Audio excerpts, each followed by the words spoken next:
Pada pertemuan ini juga disampaikan perkembangan perekonomian Jambi terkini yang terangkum dalam paparan perkembangan kondisi ekonomi Jambi terkini, yaitu pada triwulan 1 2017 dan prospek keseluruhannya di tahun 2017.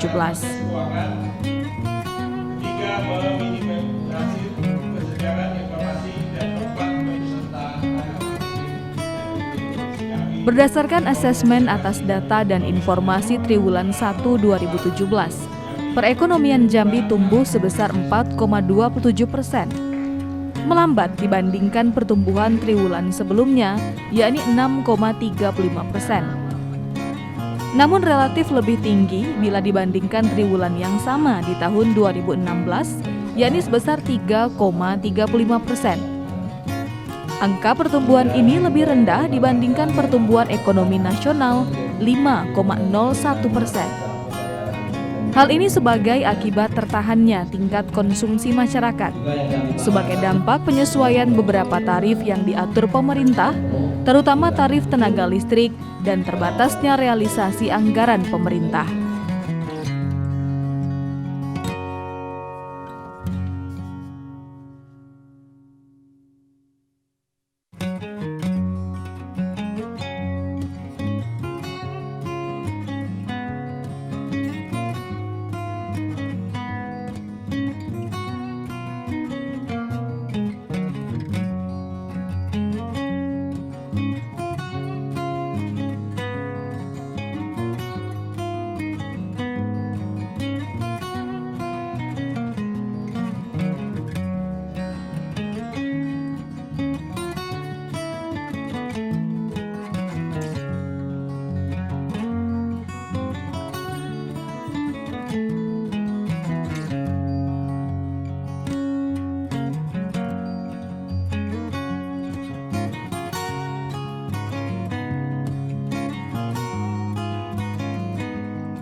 Selain itu, kinerja komoditas unggulan kelapa sawit memasuki masa istirahat produksi, yang mengakibatkan produksi dan ekspornya sedikit menurun di triwulan 1 tahun 2017.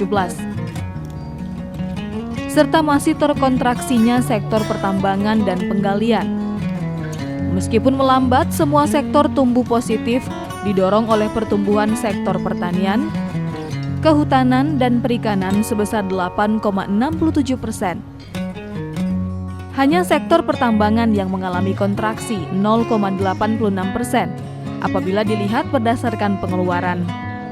PDRB didorong oleh tingginya pertumbuhan ekspor yang mencapai 9,77%. Namun konsumsi rumah tangga dan investasi tumbuh terbatas masing-masing sebesar 4,33% dan 2,88%. Sementara konsumsi pemerintah mengalami kontraksi 2,27%. Meskipun melambat, namun semua sektor terlihat tumbuh positif, didorong oleh pertumbuhan sektor pertanian, hutan dan perikanan sebesar 8,67% year-on-year, dan sektor pertambangan yang mengalami kontraksi, yaitu sebesar 0,86%.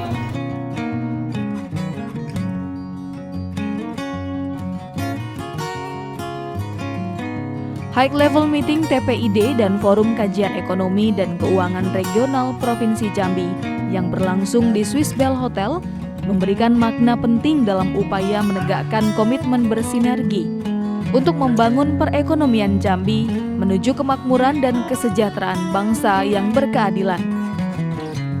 Suatu komitmen yang diharapkan mampu mendorong optimalisasi berbagai potensi dan memperkuat resiliensi ekonomi untuk membawa perekonomian menjadi lebih efisien, produktif, dan berdaya saing.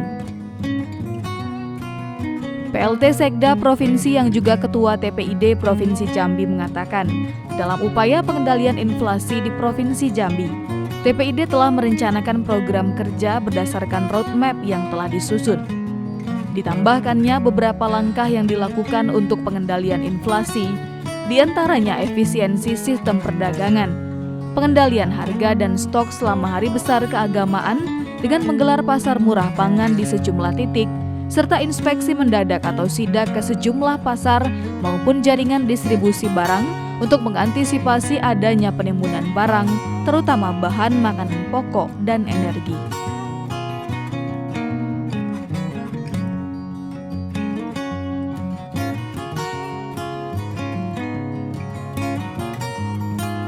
Sejauh ini masih ada asumsi di antara SKPD itu bahwa setinggi apapun harga itu masih akan tetap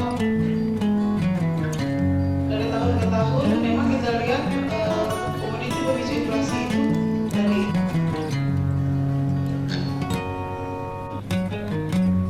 Jadi kalau mohon Ibu kontak ke kami kapan Ibu ada waktu langsung saya antar. Kebetulan direkturnya itu sangat membantu setiap TPID datang untuk berkonsultasi mekanisme untuk membangun kerjasama antar daerah. Jadi nanti soal itu langsung saya pertemukan aja. Jadi langsung prakteknya kan bisa Ibu rancang.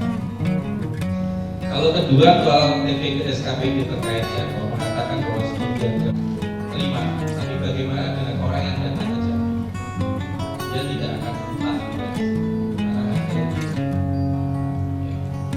kemudian Bapak susah, nah otomatis nanti akan mengganggu pertumbuhan ekonomi di Jambi karena orang itu mau datang ke sini itu sulit. Jadi lebih ingin tinggal di daerah sekitar, tapi dia bisnisnya ada di, saya bisa sebut satu daerah di Sulawesi yang sudah operasi sejak tahun, tapi pertumbuhannya tidak ada yang signifikan. Karena seluruh proses pertumbuhan ekonomi itu digerakkan peredaran uang yang dari luar kawasan tersebut. Karena dia merasa di daerah itu tidak bisa memberikan kenyamanan. Akhirnya apa? Sekolah hanya sampai tahap SMA, pendidikan tinggi tidak ada.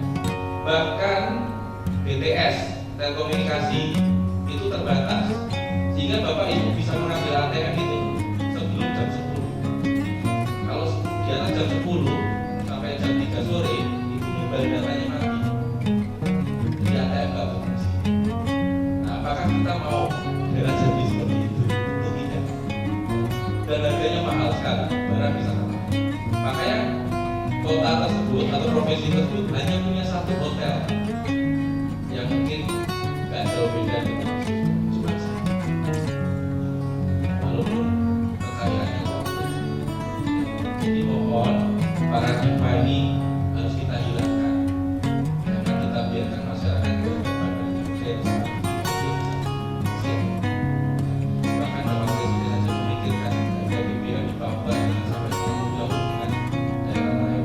Dan juga untuk kebijakan BBM satu lagi. Nah, jadi jangan kemudian memelihara paradigma yang sama. Mohon ya Bapak Ibu sekalian kalau ada SKPD yang nanti disampaikan oleh Ibu, mari kita hilangkan paradigma sama. Dan soal KD, saya tunggu ya Bu. Silakan datang ke Jakarta langsung saya antar. Dimaklumi bahwa pengendalian pemerintah itu hanya sebatas pangkalan. Tapi kalau sudah tidak mengejar itu diserahkan kepada pasar. Nah ini masalah di sini Pak.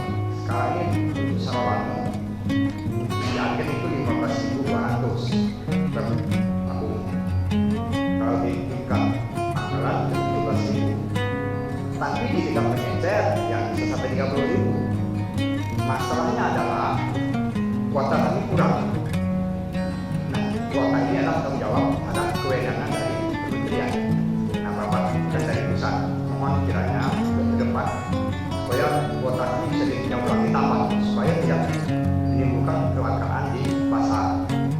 Kami pemerintah daerah sudah melakukan beberapa upaya pengendalian bahwa melalui surat edaran Menteri kita sudah buat 3 tahun